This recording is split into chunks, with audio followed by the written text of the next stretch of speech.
নমস্কার, top trading Bangla চ্যানেলে আপনাদেরকে স্বাগত জানাই। আজ 25শে মার্চ। আজ হচ্ছে ইন্ডিয়ান শেয়ার মার্কেটে হলিডে বা ছুটির দিন। কেন না সেটা সবাই জানি, হোলির জন্য। ভিডিও শুরু করার আগে সবাইকে জানাই হ্যাপি হোলি।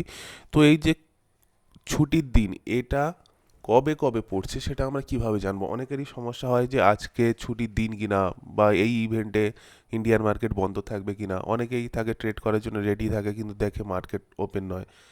তো জাস্ট গুগলে সার্চ করবেন NSE, national stock exchange holiday list. এখানেই চলে এসছে, দেখুন হলিডে লিস্ট। ক্লিক করলেন, এটাতে ক্লিক করলেন, প্রথমে যে অপশন এলো দেখুন এখানেই সমস্ত লিস্ট দেখিয়ে দিচ্ছে যে কবে কবে হলিডে আছে।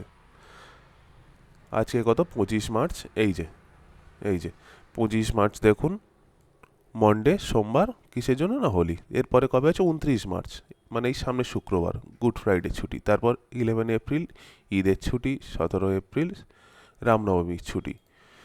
এরকমভাবে এখানেই আপনারা চেক করে নিতে পারবেন, তাহলে আর কোনো কনফিউশন থাকবে না।